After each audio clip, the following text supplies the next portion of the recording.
فاطمہ کی امانت ہے، اتنا یاد رکھو، یہ فاطمہ کی امانت ہے، اتنا یاد رکھو، ہمیں حسین نہیں نسل کے سپرد کرو۔ ماشاء اللہ، لا حول ولا قوة الا باللہ العلی العظیم۔ اعوذ باللہ من الشیطان الرجیم، بسم اللہ الرحمن الرحیم۔ الحمد للہ رب العالمین، والصلاة والسلام علی جمیع الانبیاء والمرسلین،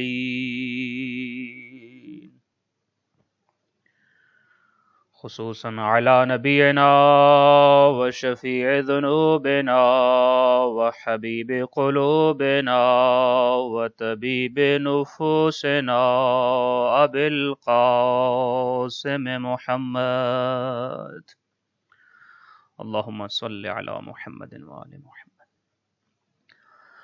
وعلی اہل بیتہ الطیبین الطاہرین المعصومین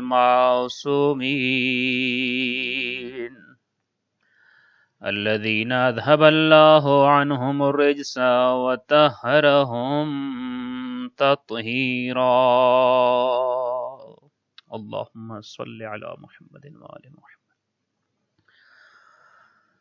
ورحمۃ اللہ علی احبابہم وشیعتہم ومحبیہم وموالیہم اجمعین،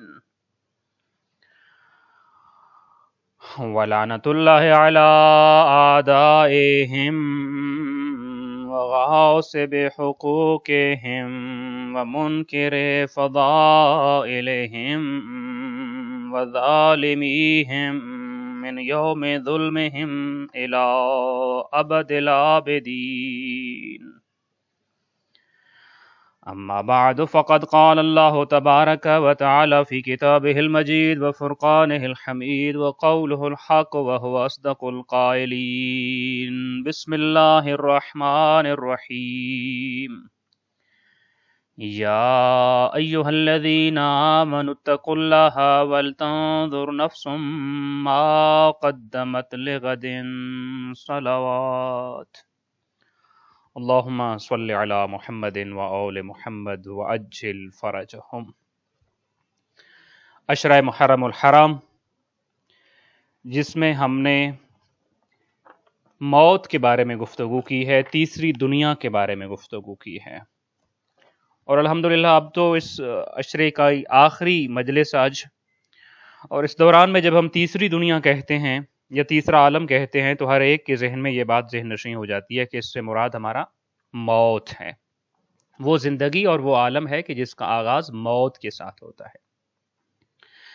آج کے دن میں انشاءاللہ تعالی ہم مختصراً زیادہ ساری باتیں کرنا چاہیں گے، کیونکہ اس موضوع پہ اس قدر باتیں کرنے والی ہیں اور اس قدر ضروری باتیں ہیں، کہہ لیجئے ضروری انفارمیشن ہیں، ضروری تعلیمات ہیں مذہب کی، کہ جن کو جان لینا بہت ضروری ہے۔ مگر اس سے پہلے جو ہم نے لیکچر دیا اس میں ہم نے یہ دیکھ لیا کہ انسان موت کے عالم سے کس طرح گزرتا ہے، سکرات موت کو کون کون سی چیزیں آسان بناتی ہیں، اور سکرات موت کے عالم میں آپ کے ایمان کو کون کون سے خطرات لاحق ہوتے ہیں اور ان خطرات کو کیسے دور کیا جا سکتا ہے۔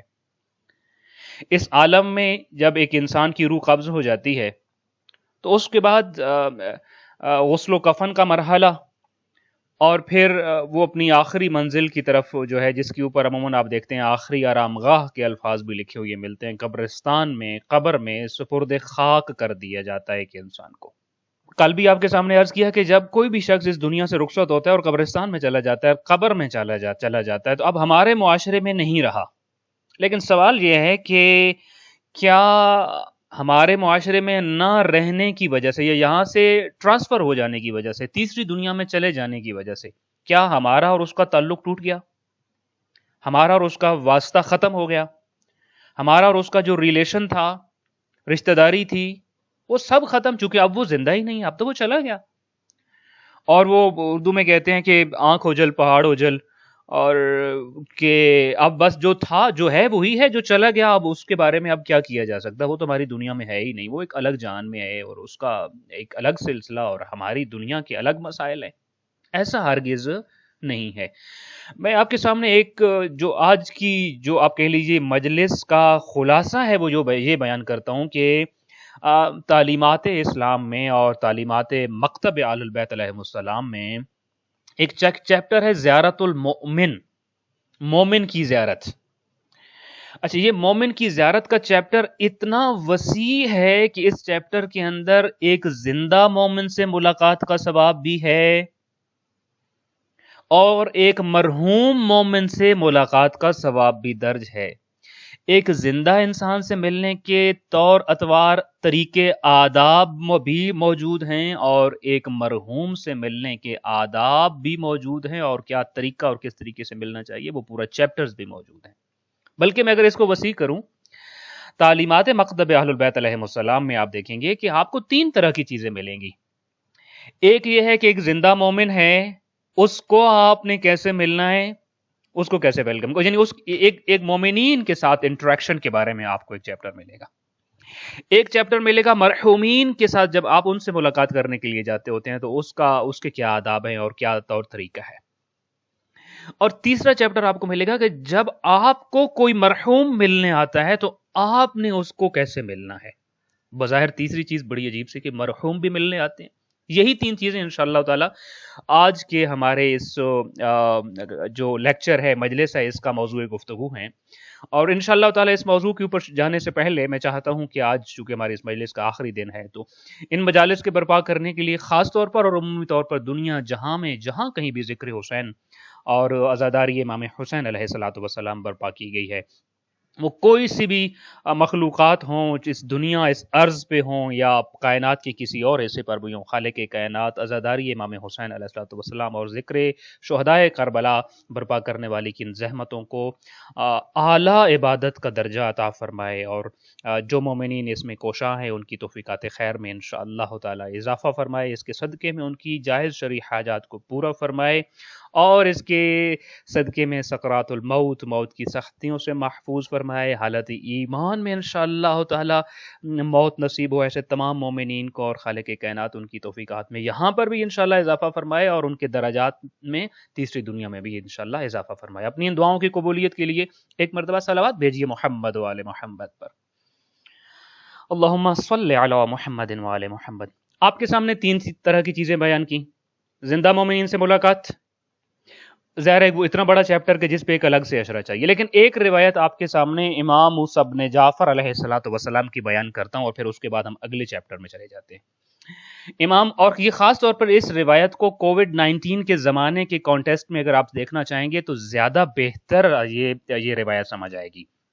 امام علیہ الصلوۃ والسلام فرماتے ہیں کہ تم لوگ جانتے ہو کہ ایک مومن سے جو ملاقات ہے اور زیارت ہے اس کا ثواب کتنا ہے؟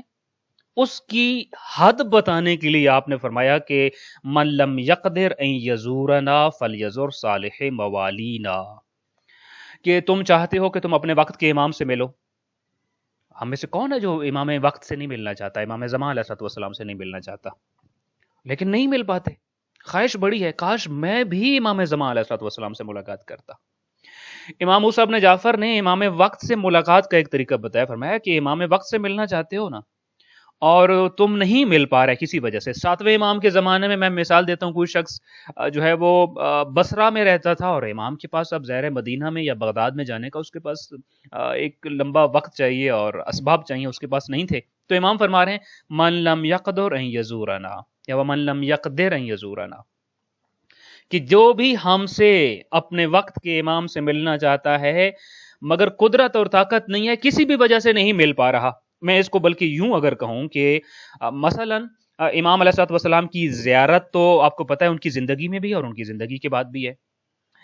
اس کی 2 مثالیں آپ کے سامنے عرض کرتا ہوں۔ پہلی بات یہ کہ آپ امام زمان علیہ الصلوۃ والسلام سے ملنا چاہتے ہیں، زیارت کرنا چاہتے ہیں، مگر زیارت نہیں ہو پا رہی۔ دوسرا یہ کہ آپ چاہتے تھے کہ عاشورہ کربلا میں ہو، زیارت کربلا کرنا چاہتے ہیں، زیارت قبر حسین کرنا چاہتے ہیں علیہ الصلوۃ والسلام، مگر کووڈ ہے اور پابندیاں ہیں، سفری پابندیاں ہیں، لہٰذا کورونا وائرس کی وجہ سے نہیں ہو پا رہا۔ یہ وہ ایشو ہے جو بڑا پریکٹیکل ہے کہ آپ زیارت مقامات مقدسہ کے لیے جانا چاہتے ہیں مگر نہیں جا پا رہے، خاص طور پہ اس زمانے میں، ابھی کووڈ جو ہے 19 کے زمانے میں یہ خاص طور پہ مسائل زیادہ ہو گئے، یا پر امام وقت سے ملنا چاہتے ہیں اور ملاقات نہیں ہو پا رہی ہے، تو کیا اب بھی کوئی طریقہ ہے کہ آپ ملاقات بھی کر لیں، زیارت بھی کر لیں؟ ساتویں امام کا فرمانا ہے بالکل طریقہ ہے، جو ہم سے ملنا چاہتا ہے، زیارت کرنا چاہتا ہے مگر زیارت نہیں کر پا رہا، فرمایا فَلْيَزُرْ صَالِحِي مَوَالِينَا، چاہیے اپنے گھر سے نکلے، ہمارے نیک آداب اور نیک سیرت مومنین اور ماننے والوں کی جا کے ملاقات کرے۔ فَلْيَزُرْ صَالِحِي مَوَالِينَا، ہمارے ماننے والے، ہمارے محبین، مومنین کرام جو نیک سیرت ہیں، جا کر ان کی زیارت کرے، یکتب لہو ثواب و زیارتنا۔ امام نے فرمایا میں اس بات کی گارنٹی دے رہا ہوں، آپ اپنے گھر سے نکل کر مومنین کی زیارت کرو گے، آپ نے نیت کی ہے زیارت کربلا کی تو زیارت کربلا کا ثواب ملے گا، آپ نے نیت کی ہے امام زمان علیہ الصلوۃ والسلام کی زیارت کی تو آپ کو زیارت امام زمان کا ثواب ملے گا، چونکہ یہ دونوں ممکن نہیں ہیں۔ ہر چیز کا آپ کہہ لیجئے نا ایک متبادل ہوتا ہے، ایک اضطراری صورتحال ہوتی ہے، تو امام فرماتے ہیں اضطراری صورتحال میں آ گئے ہو، وقت کے امام سے نہیں مل سکتے ہو، کربلا نہیں آ پا رہے ہو، تو کیوں دل بھاری مت کرو، پریشان نہ ہو جاؤ، بلکہ تمہارے پاس جن سے ہم محبت کرتے ہیں وہ لوگ موجود ہیں، ان سے جا کر ملاقات کرو، ان سے تمہارا ملنا تمہیں ہماری زیارت کے ثواب کا مستحق بنا دے گا۔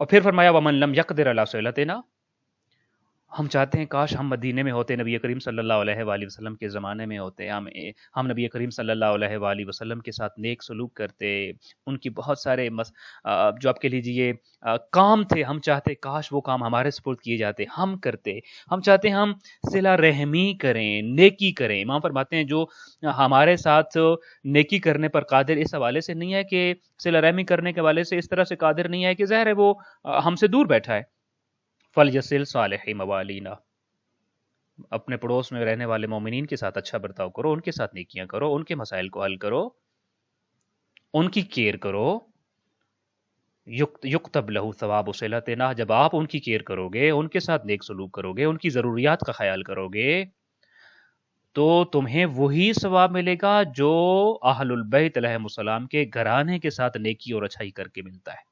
بہار الانوار جلد نمبر والیوم 99 میں یہ حدیث موجود ہے۔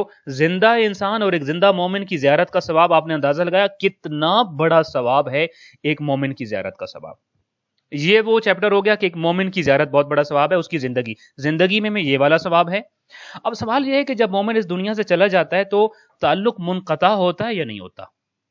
یہ تعلق ہرگز منقطع نہیں ہوتا، بلکہ جس طریقے سے یہاں اس زندگی میں مومن کی جو ہے وہ حقوق کی ادائیگی ضروری تھی، ویسے ہی اس کے اس دنیا سے چلے جانے کے بعد بھی اس کی حقوق ہیں آپ کے اوپر، ان کی ادائیگی ضروری ہے، اور اگر خدا نخواستہ اگر آپ ان کی ادائیگی نہیں کریں گے تو سوال ہوگا اور پکڑ ہوگی اس چیز کے اوپر کہ آپ نے ادائیگی کیوں نہیں کی۔ اور وہ بڑا مشہور حدیث جو امام صادق علیہ الصلوۃ والسلام سے منقول ہے کہ قیامت کے دن ایک منظر ہوگا کہ وہ شخص کے جس نے ساری زندگی اپنے والدین کی خدمت کی اور ان کی اطاعت اور فرما برداری میں گزاری اور ان کا علاج معالجہ کراتا رہا، اور زندگی میں بہت زیادہ والدین سے اٹیچڈ رہا اور بے شمار ان کی خدمت کی اور بڑا ہی فرما بردار اور اطاعت گزار تھا ان کا، اور والدین بہت راضی تھے اس سے جب اس دنیا سے رخصت ہوئے۔ تو امام فرماتے ہیں قیامت کا دن ہوگا تو اس کے بارے میں اعلان ہوگا کہ یہ والدین کا نافرمان ہے، اس کا وہ جو محشور ہوگا تو والدین کے نافرمان لوگوں میں سے محشور ہوگا۔ تو وہ سوال کرے گا پروردگارا میں نے تو والدین کے ساتھ بڑی خدمت کی ہوئی ہے، میں کیسے والدین کا نافرمان ہو سکتا ہوں؟ تو جواب دیا جائے گا کہ تیرے والدین جب اس دنیا سے رخصت ہو گئے، قبر میں چلے گئے تھے، تیسری دنیا اور تیسری عالم میں چلے گئے تھے، تو تم نے یہ سمجھا تھا کہ تم نے اپنا حق ادا کر دیا اور اب تمہارا ان کے ساتھ کوئی واسطہ نہیں، تم ان کے لیے کار خیر انجام نہیں دیتے تھے، تم ان کے لیے دعائے مغفرت نہیں کرتے تھے، تم نے ان کے جو حقوق پیچھے رہ گئے تھے ان کی حقوق کی ادائیگی کے لیے کوئی قدم نہیں اٹھایا تھا، تم یہ سمجھے تھے کہ تمہاری ذمہ داری ختم ہے، جو اپنے ماں باپ کی زندگی میں تو اطاعت اور فرمانبرداری کرتا ہے لیکن اس دنیا سے چلے جانے کے بعد، قبر میں پہنچ جانے کے بعد ان کی حقوق کی ادائیگی نہیں کرتا، وہ بھی ویسا ہی ہے جیسے اس دنیا میں اس نے ماں باپ کی کوئی خدمت نہ کی اور ماں باپ کی نافرمانی کی ہو۔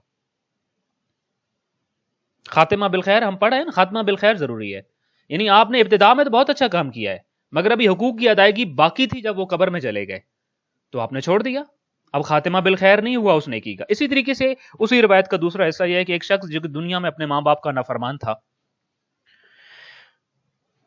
قیامت کا دن ہوگا تو وہ اس کو والدین کے فرما بردار لوگوں میں سے جب محشور کیا جائے گا تو خالق کائنات سے پوچھے گا، پروردگارا میں تو ماں باپ کا نافرمان تھا، میں تو ان کے اوپر ظلم کرتا تھا، میں تو ان کی حکم عدولی کرتا تھا، میں تو ان کا دل دکھاتا تھا، مجھے کیسے ماں باپ کے اطاعت گزاروں میں سے تو محشور کر دیا ہے؟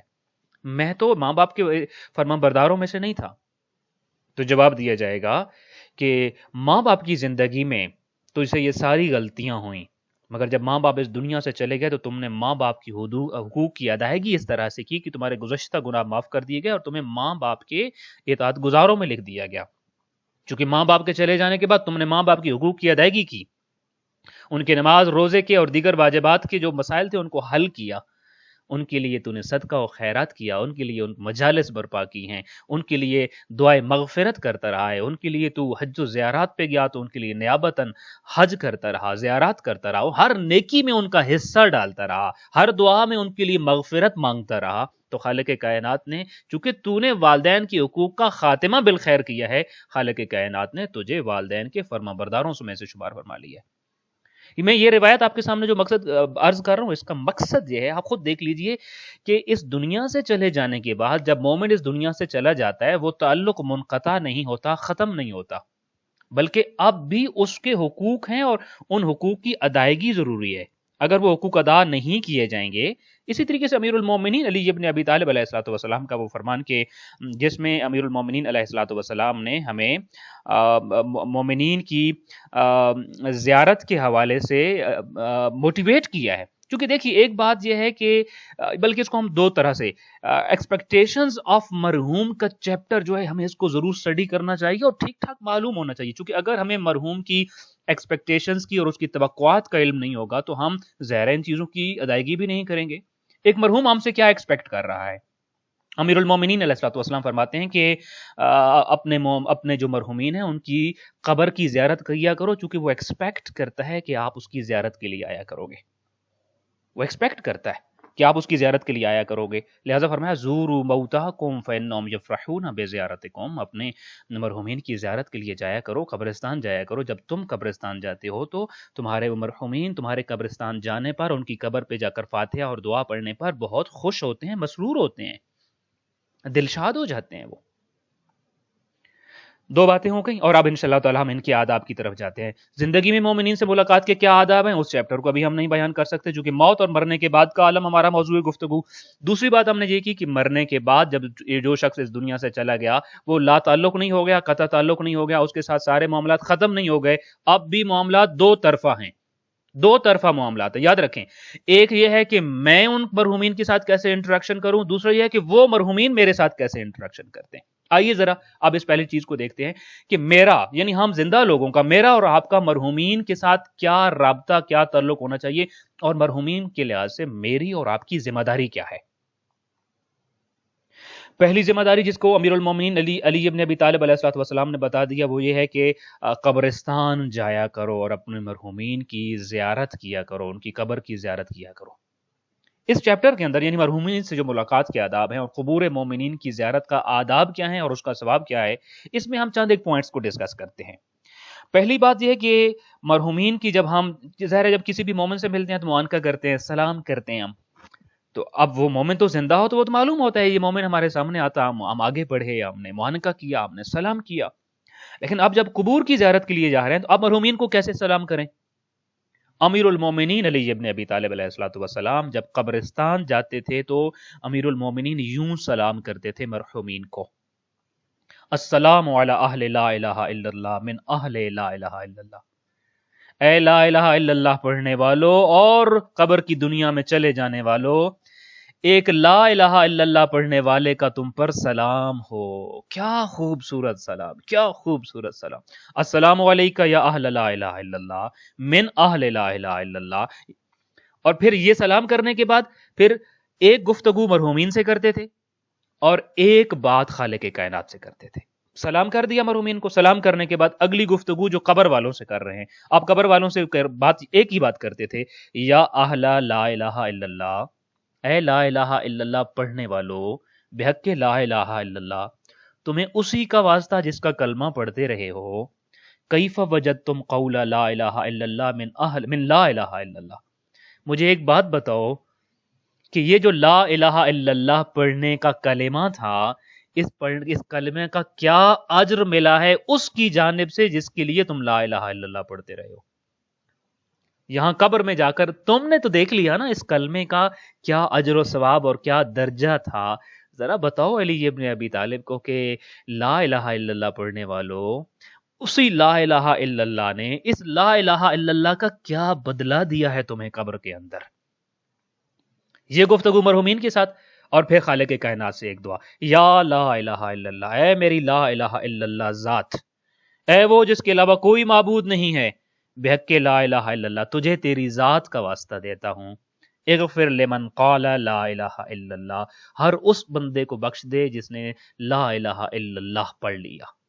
وحشرنا فی زمرۃ من قال لا الہ الا اللہ محمد الرسول اللہ علی ولی اللہ، اور ہر اس بندے کو پروردگارہ ہمیں اس کے ساتھ معشور فرما جو لا الہ الا اللہ محمد الرسول اللہ اور علی ولی اللہ پڑھتا رہا ہو. علی ابن ابی طالب علیہ الصلوۃ والسلام کا یہ سلام، جو آپ قبر پہ قبرستان جاتے تھے تو قبرستان جا کر مرحومین کو یہ سلام کرتے تھے. میں اس کو ریپیٹ کرتا ہوں، اس کے 3 حصے. پہلے سلام ان کو، السلام علی اہل لا الہ الا اللہ من اہل لا الہ الا اللہ. پھر ان سے ایک بات، لا الہ الا اللہ پڑھنے والو، لا الہ الا اللہ نے تمہیں لا الہ الا اللہ کا کیا درجہ کیا ثواب دیا ہے مجھے بھی بتاؤ. اور تیسری چیز دعا اور گفتگو اللہ سے، اللہ سے گفتگو اور دعا، اے لا الہ الا اللہ تجھے تیرے کلمے لا الہ الا اللہ کا واسطہ ہر اس بندے کو بخش دے جس نے لا الہ الا اللہ پڑھ لیا، ہمیں ان کے ساتھ معشور فرما جو لا الہ الا اللہ محمد الرسول اللہ علی ولی اللہ پڑھتے رہے ہوں. اور پھر آپ فرماتے تھے، میں نے نبی کریم صلی اللہ علیہ وآلہ وسلم سے سنا، آپ فرمایا کرتے تھے کہ جو کوئی بھی قبرستان میں یہ والا سلام کرے گا، یہ مولا علی والا سلام، تو آپ فرماتے تھے کہ نبی نے یہ فرمایا کہ جو یہ سلام کرے گا آتاہ اللہ سبحانہ وتعالی ثواب 50 سنۃ، صرف یہ سلام کرنے سے، قبر والوں پر یہ سلام کرنے سے 50 سالوں کا ثواب ملے گا. وکفر عنہ سیئات 50 سنۃ ولابویہ ایضا، 50 سالوں کے آپ کے گناہ معاف کر دیے جائیں گے، صرف آپ کے نہیں، ولابویہ ایضا آپ کے ماں باپ کے گناہ بھی 50 سالوں کے معاف کر دیے جائیں گے، اور 50 سال کی نیکیاں ان کے نامہ اعمال میں لکھ دی جائیں گی. یہ صرف یہ سلام کرنے سے. آئی ریکمینڈ، میں ایک بات ریکمینڈ کروں گا، آپ کے قریب جو بھی قبرستان ہے، اگر وہاں یہ والا سلام کہیں پرنٹڈ لگا ہوا ہے تو بہتر، نہیں ہے تو ضرور اس کا انتظام کیجئے. جائیے تو یا تو اپنے ساتھ چھوٹی سی کتاب لے لیجئے اور اپنے موبائل میں اسکرین شاٹ لے لیجئے، جب آپ جائیں یہ والا سلام ضرور پڑھیں.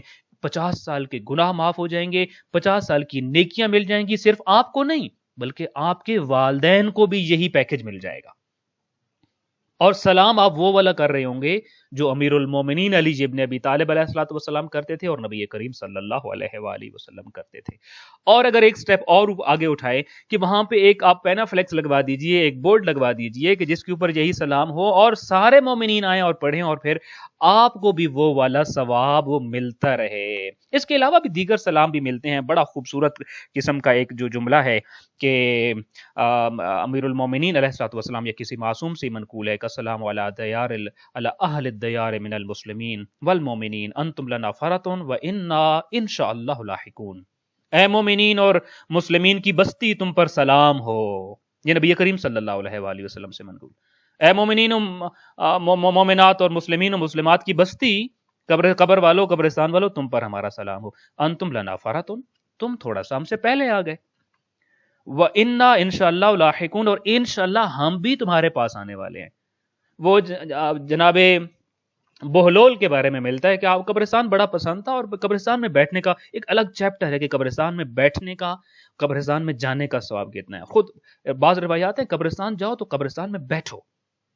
تھوڑی دیر بیٹھ جاؤ وہاں پہ، اس بستی میں بیٹھ جاؤ. تو جناب بہلول یہ والی نیکی بہت زیادہ کرتے تھے، قبرستان بڑا پسند تھا ان کو، قبرستان کے علاقے میں اکثر وہ وہاں رہتے تھے. تو کسی نے ایک دفعہ ان سے کہا کہ بہلول یہ کیا کرتے ہیں آپ، آبادیاں چھوڑ کے آپ یہاں قبرستان میں ویرانے میں آ کر بیٹھ گئے ہو، آبادی میں رہا کرو، اس ویرانے میں کیا ڈھونڈتے ہو؟ تو جناب بہلول نے کہا کہ یہ بات تو مجھے تمہاری سمجھ نہیں آئی، جس کو تم ویرانہ کہہ رہے ہو قبرستان، میں تو روزانہ یہاں دیکھتا ہوں اس کی آبادی میں روز اضافہ ہو رہا ہے. تمہاری ان آبادیوں سے لوگ اٹھ اٹھ کر یہاں آ کے آباد ہو رہے ہیں، تم اس کو کیسے ویرانہ کہتے ہو؟ ہاں، جن کو تم آبادیاں کہہ رہے ہو میں ان کو تب آبادی مانتا کہ اگر میری اس بستی یعنی قبر کی بستی سے کبھی کوئی اٹھ کر وہاں جا کے آباد ہوتا ہوا تم نے دیکھا. تمہاری بستی کے لوگ یہاں آ کر آباد ہوتے ہیں، اس کو اجاڑ کے آتے ہیں، یہاں آ کے آباد ہوتے ہیں. آبادی تو یہاں ہے، وہاں تو اجڑنا ہے جس کو تم آبادیاں کہہ رہے ہو. یہی بات نبی کریم صلی اللہ علیہ وآلہ وسلم قبرستان میں جا کر کہتے تھے تم ہم سے تھوڑا پہلے آ گئے، وَإِنَّا إِنشَاءَ لَاحِقُونَ بِكُمْ، اور ہم بھی بس اب تم سے ملنے ہی والے ہیں، آنے والے ہیں تمہارے پاس. ہماری بھی جو ہے اصلی زندگی کا آغاز ہمارا بھی یہاں سے ہی ہوگا. اچھا خیر، ہم اب قبرستان آ گئے، قبرستان والوں سے ہم نے سلام کر لیا اور قبرستان آ گئے ہیں. اب قبر پہ پہنچ گئے، آپ کا جو مرحومین ہے ان کی قبر پہ آپ پہنچ گئے. اب قبر پہ پہنچنے کے بعد کون سے آداب ہمیں کیا کرنا چاہیے؟ بہت ساری چیزیں، لیکن ان میں سے ایک چیز جو آپ کے سامنے عرض کرنا چاہتا ہوں کہ ایک روایت میں ہے کہ جو کوئی بھی مومن کسی مومن کی زیارت کے لیے جاتا ہے، قبر پر جاتا ہے، تو اس مومن کی قبر کے سرہانے کی طرف قبلہ رخ ہو کر بیٹھ جائے اور قبر کے اوپر ہاتھ رکھ کر 7 مرتبہ سورۃ القدر پڑھے. آپ کے جو بھی مرحومین ہیں آپ ان کی قبر پہ گئے، قبلہ رخ ہو کر بیٹھ گئے، قبر کے اوپر سرہانے کی طرف ہیں اور قبر کے اوپر آپ نے ہاتھ رکھ لیا اور 7 مرتبہ آپ نے سورۃ القدر پڑھی، تو اللہ کی ذات اس سے ایک فرشتہ پیدا کرے گی، ایک فرشتہ پیدا کر دے گی، اور وہ فرشتہ آ کر صاحب قبر کے پاس آ کر یہاں اس قبر پہ کے پاس بیٹھ کر قیامت تک عبادت کرے گا، جب تک قیامت نہیں ہوتی، اور اس عبادت کا ثواب صاحب قبر کو ملے گا. قیامت کے بعد جب قیامت برپا ہوگی تو یہ فرشتہ اس مرحوم کے ساتھ چلے گا یہاں تک کہ اس کو جنت میں پہنچا دے، جنت تک. چونکہ میں بڑی زیادہ تفصیل میں عرض نہیں کر سکتا، وہ روایت جو تفصیلی ہے وہ یہ کہتی ہے کہ جب سفر آخرت شروع ہوگا نا قبر سے نکل کر، تو ظاہر ہے اس میں بھی قدم قدم پر مشکلات آئیں گی. ہر مشکل مرحلے پہ وہ صاحب قبر کو گائیڈ کرے گا وہ فرشتہ، اور یہاں تک کہ اس کو جنت میں لے جائے گا. ایک فائدہ اس کا یہ جو آپ نے سورہ قدر پڑھی ہے، سورہ انا انزلناہ پڑھی ہے 7 مرتبہ قبر کے سرانے پر قبلہ رخ ہو کر مرحوم کے پاس بیٹھ کر آپ نے پڑھی ہے. اور ایک اور روایت میں یہ الفاظ ملتے ہیں جو کہ وسائل الشیعہ میں ہے کہ امنا من الفظ الاکبر، کہ یہ آپ نے جو پڑھی یہ قیامت کے دن کی عظیم ترین تکالیف سے اور وحشتوں سے اور ہولناکیوں سے بچائے گی صاحب قبر کو، جو آپ نے 7 مرتبہ پڑھ دی ہے.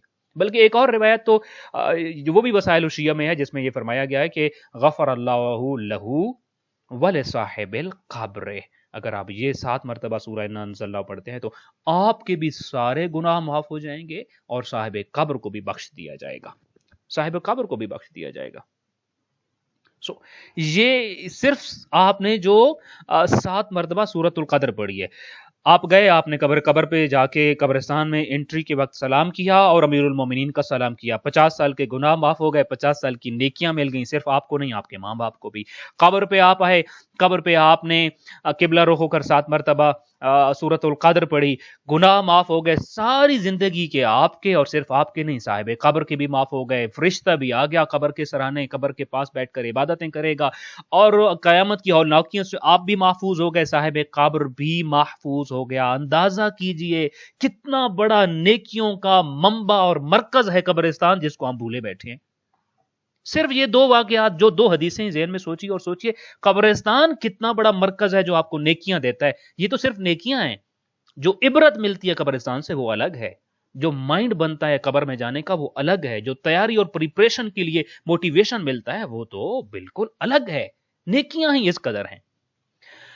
میں پھر عرض کرتا ہوں، سلام کیا، قبر پہ چلے گئے، قبر پہ بیٹھ کے ہم نے 7 مرتبہ انا انزلناہ پڑھ لیا. اب ایک سوال ذہن میں آتا ہے کہ میں تو یہاں پہ آیا ہوں، یہ جس مرحوم کی قبر پہ میں بیٹھا ہوں کیا اس کو پتا ہے کہ میں یہاں قبر پہ آیا ہوں اور یہ نیکیاں اس کے لیے کر رہا ہوں؟ پہلی بات، کیا وہ مجھے پہچانتے ہیں کہ یہ میں ان کی قبر پہ آیا بیٹھا ہوں؟ اور پھر دوسری بات کہ کیا ان کو یہ بھی پتا ہے کہ میں ان کے لیے یہ نیکیاں انجام دے رہا ہوں اور ان کے لیے کیا پڑھا جا رہا ہے؟ اسحاق ابن عمار امام موسیٰ کاظم علیہ الصلوۃ والسلام سے سوال کرتے ہیں، اصول کافی کے اندر روایت موجود ہے. آپ پوچھتے ہیں امام سے کہ المؤمن یعلم بمن یزور قبرہ، مومن کو پتا ہوتا ہے کون اس کی قبر کی زیارت کے لیے آیا ہے، کون ہے جو بھی اس کی قبر کے سرانے بیٹھا ہوا ہے؟ کیا مومن کو بھی پتا ہوتا ہے؟ میت کو پتا ہوتا ہے جو مومن اس دنیا سے چلے؟ قبر والے کو پتا ہے میری قبر کے سرانے کون آ کر بیٹھا ہوا ہے؟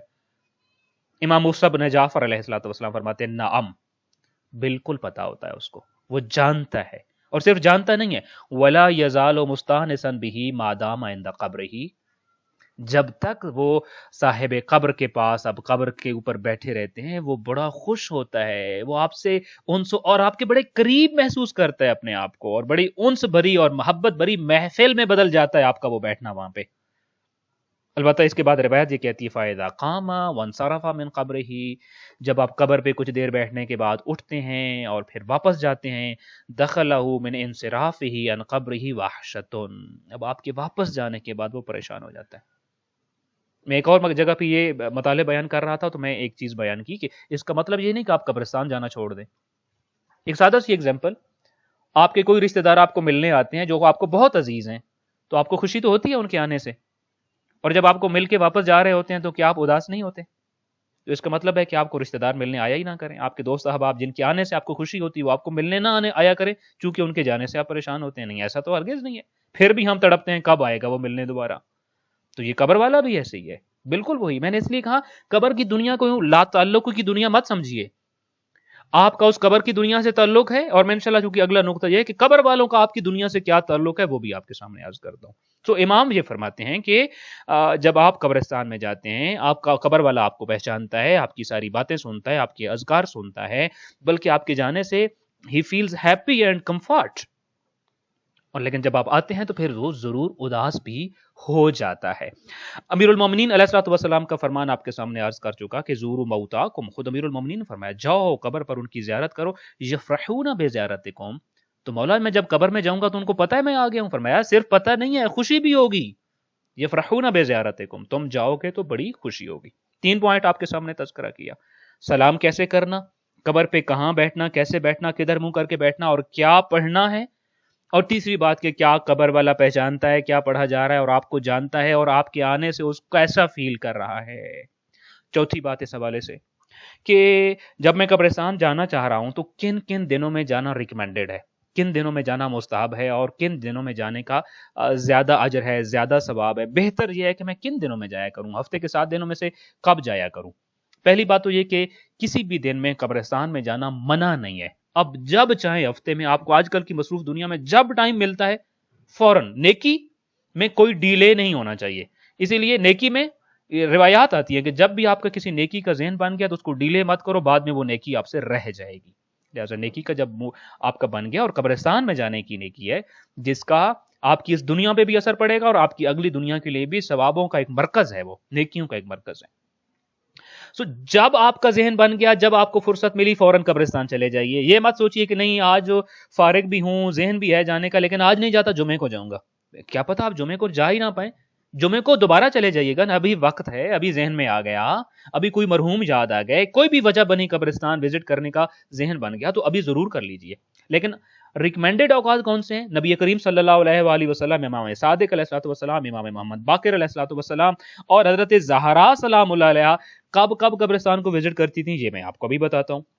کہ نبی کریم صلی اللہ علیہ وآلہ وسلم کے حوالے سے بہار الانوار میں امام صادق علیہ الصلوۃ والسلام سے منقول ایک روایت ہے کہ نبی کریم اپنے اصحاب کے ہمراہ ہر جمعرات کی شام کو، ایوری تھرسڈے ایوننگ، ہر جمعرات کی شام کو بقیع کے قبرستان میں جاتے تھے اور بقیع کے مرحومین کی زیارت کرتے تھے.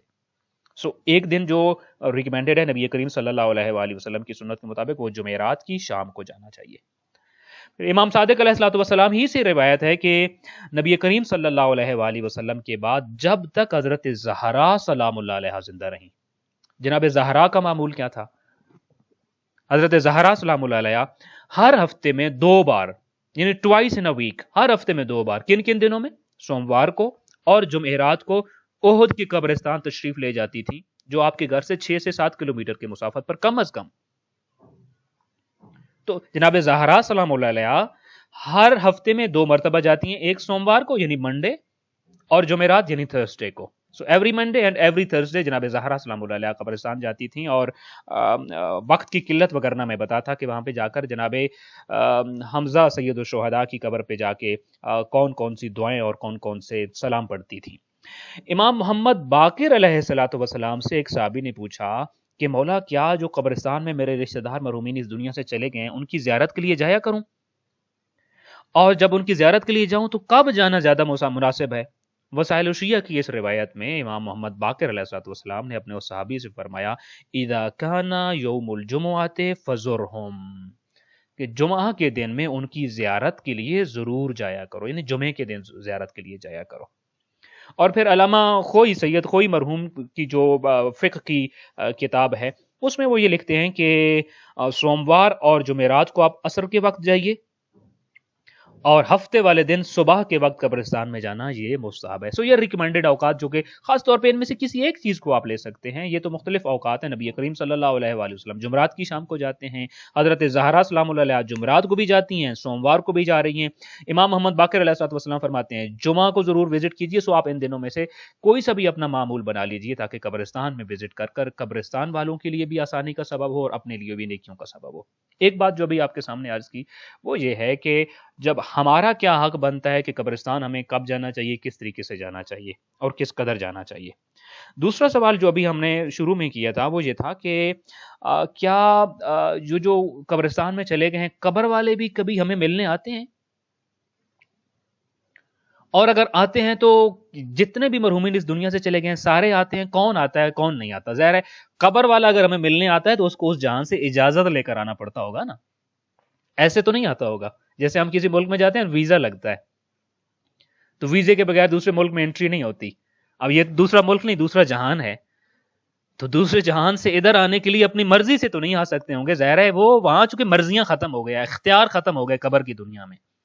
تو جب ادھر کو آتے ہوں گے تو وہ مرضی نہیں ہے، اختیار نہیں ہے. کب آتے ہیں اور کیسے آتے ہیں، اس میں بھی انشاءاللہ تعالی چند پوائنٹس کی صورت میں آپ کے سامنے عرض کروں. پہلی بات یہ کہ کون کون آتا ہے زیارت و ملاقات کے لیے، کون لوگ ہیں جو زیارت و ملاقات کے لیے آتے ہیں. روایات یہ کہتی ہیں کہ چاہے مرنے والا مومن ہو یا کافر ہو وہ اپنے اہل و عیال کی زیارت کے لیے ضرور آتا ہے.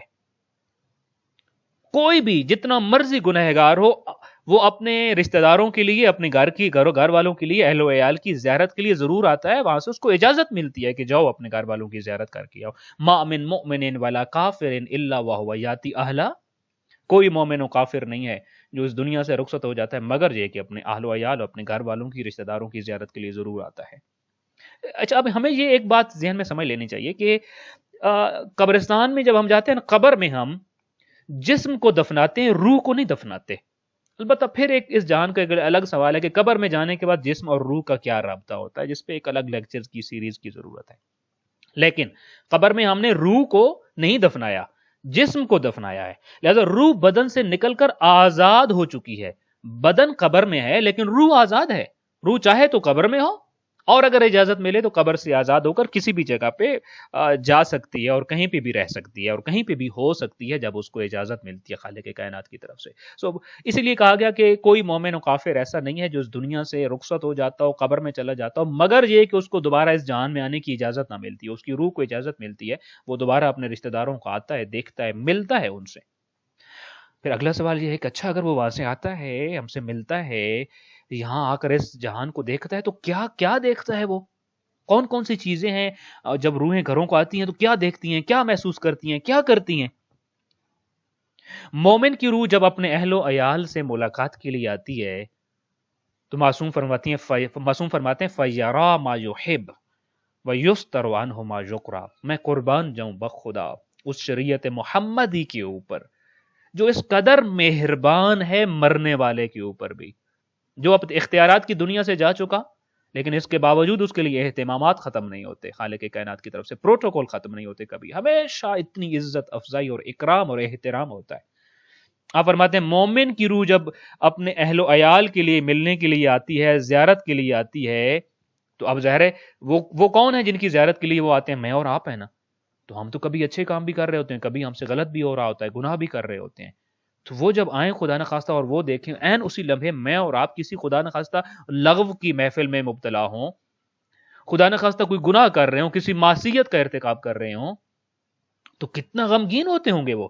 اس لیے کہ امام فرماتے ہیں کہ خالق کائنات اتنا رحیم اور رحمان ہے کہ جب روحیں واپس آتی ہیں اور مومن کی روح اپنے گھر کے لیے آتی ہے فَيَرَى مَا يُحِبُّ، خالق کائنات کی طرف سے وہ صرف وہی کچھ دیکھ سکتا ہے جو دیکھنا وہ پسند کرتا ہے. یعنی آپ کی نیکیاں دیکھ سکتا ہے، آپ کی اچھائیاں دیکھ سکتا ہے، آپ کے خیرات کو دیکھ سکتا ہے، آپ کے اعمال صالحہ کو دیکھ سکتا ہے. وَيُسْتَرُ عَنْهُ مَا يُكْرَهُ، اور جو کچھ اس کو ناپسند ہے اسے پوشیدہ رہتا ہے، چھپا رہتا ہے، خالق کائنات نہیں دیکھنے دیتا ان کو. اور جب کافر کی روح آتی ہے، چونکہ آتی تو دونوں روح ہیں، کافر کی روح جب آتی ہے تو وہ اپنے اہل و عیال کی زیارت کے لیے آتی ہے تو اس کا منظر الگ ہے. معصوم فرماتے ہیں فَيَرَى مَا يُكْرَهُ وَيُسْتَرُ عَنْهُ مَا يُحِبُّ، جو کچھ اس کو ناپسند ہے وہی نظر آئے گا جو نہیں دیکھنا چاہتا، اور جو اس کو پسند ہے یا پسند تھا وہ اس سے پوشیدہ رہتا ہے، وہ اس سے پوشیدہ رہتا ہے. البتہ اس کی پھر ڈیٹیل جس کی ہم زیادہ تفصیل میں نہیں جا سکیں گے کہ اگر وہ اپنے گھر والوں کو نیکیاں کرتا ہوا دیکھتا ہے تو بھی حسرت کرے گا کہ یہ تو اپنے نیک اعمال میں مصروف ہوگا اور میں خالی ہاتھ اگلے جہاں میں چلا گیا. اور اگر گناہوں میں مبتلا دیکھتا ہے تو بھی حسرت کرے گا کہ میں اپنا مال و اموال اور جو کچھ چھوڑ کے گیا تھا اس کو گناہ میں استعمال کر کے میری گناہ میں، میرے عذاب میں اضافے کا سبب بن رہے ہیں یہ لوگ. اچھا، جب یہ واپس یہاں آتے ہیں، زیارت کرتے ہیں، چند ایک چیزیں دیکھتے ہیں تو دیکھ کر کیسا فیل کرتے ہیں؟ مومن کی روح جب اپنے اہل و عیال کو نیک کاموں میں مصروف دیکھتی ہے تو خوش ہو جاتی ہے، حمد اللہ علی ذالک، شکر پروردگار بجا لاتی ہے. اور کافر کی روح جب اپنے اہل و عیال کو صالح اور اچھے کاموں میں مشغول دیکھتے ہیں تو حسرت کرتی ہے، یتحسر، حسرت کرتا ہے کہ خدا نے مجھے بھی زندگی دی تھی مگر میں کچھ ایسا نہ کر سکا، میں منحرف رہا، میں کافر رہا، میں دور رہا ان چیزوں کے لیے. تو یہ اچھا ایک اور بات جو اس میں بڑی بنیادی سی بات ہے وہ یہ ہے کہ اچھا زیارت کے لیے جب آتے ہیں تو یہ کتنے عرصے بعد مومن کی روح دوبارہ زیارت کے لیے آتی ہے، اور کتنی زیارت کی اجازت، کس قدر زیارت کی اجازت ہے اور کتنے عرصے بعد زیارت کی اجازت ہوتی ہے.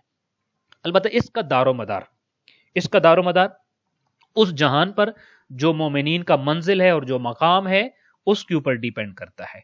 ان کے مقام کے حساب سے کچھ ایسے مومنین ہیں جو روزانہ اپنے اہل و عیال کی زیارت کے لیے آتے ہیں، کچھ 2 دن بعد آتے ہیں، کچھ ایسے ہیں جو 3 دن بعد آتے ہیں زیارت کے لیے، کچھ ایسے ہیں جو ہر جمعہ کو آتے ہیں، اور پھر وہاں قبر والوں میں سے کچھ ایسے ہیں جن کو مہینے میں ایک بار یا کچھ کو سال میں ایک مرتبہ اپنے گھر والوں کے پاس آنے کی اجازت ہوتی ہے. لیکن چونکہ ہمارا موضوع گفتگو جو ہے مومنین ہے تو مومنین کے بارے میں فرمایا منہم من یزور کل یوم، کچھ مومنین ایسے ہیں جن کو ہر روز اجازت ملتی ہے جاؤ اپنے اہل و عیال کی زیارت کر کے آؤ. ومنہم من یزور فی کل یومین، کچھ ایسے مومنین ہیں جن کو قبر میں چلے گئے اور ہر 2 دن کے بعد اجازت ملتی ہے جاؤ اپنے گھر والوں کو مل کے ان کی زیارت کر کے آ جاؤ. ومنہم من یزور فی کل ثلاثہ، کچھ ایسے ہیں جن کو 3 دن کے بعد اجازت ملتی ہے. اب درجہ ہے، جس کا درجہ بلند ہے وہ روز آتا ہے، اور اگر کسی کا درجہ وہ نیکیوں کا اتنا اچھا نہیں تھا، بلند نہیں تھا، کچھ گناہ بھی ساتھ ہیں، میں بھی اس کو 2 دن بعد اجازت ملتی ہو، میں بھی 3 دن کے بعد اجازت ملتی ہو. اچھا مولا جو بھی مومن ہے، یعنی جو تھوڑی کم سے کم نیکیاں لے کے بھی یہاں سے چلا گیا مومن، تو بہت چھوٹے سے چھوٹے درجے کا مومن، مولا وہ کتنے دنوں کے بعد آتا ہے اپنے گھر والوں کو ملنے کے لیے؟ تو آپ نے فرمایا ادناہم منزلتن یزور کل جمعۃ، جو سب سے تھوڑی نیکیوں والا اور سب سے چھوٹی نیکیوں والا اور چھوٹے درجے والا مومن ہے نا، وہ بھی ایک جمعہ سے زیادہ دیر نہیں لگاتا، کم از کم ہر جمعے ضرور ملنے آپ کو آتا ہے، ایوری فرائیڈے ہر جمعہ ملنے کے لیے آتا ہے. اچھا اب جب یہ زیارت کے لیے آتے ہیں، یہ مرحومین ہر جمعے کو آتے ہیں یا کیا پتہ ڈیلی آتے ہوں، ٹوائس اے ویک آتے ہوں، اور یا ایک ہفتے میں 3 بار آتے ہوں، یا جس طریقے سے بھی ان کا مرحلہ ہے ان کو اجازت ملتی ہے، وہ دیکھنے کے لیے آتے ہیں، ملاقات کے لیے آتے ہیں، مختلف چیزوں کو دیکھ رہے ہوتے ہیں، خوش بھی ہو رہے ہوتے ہیں.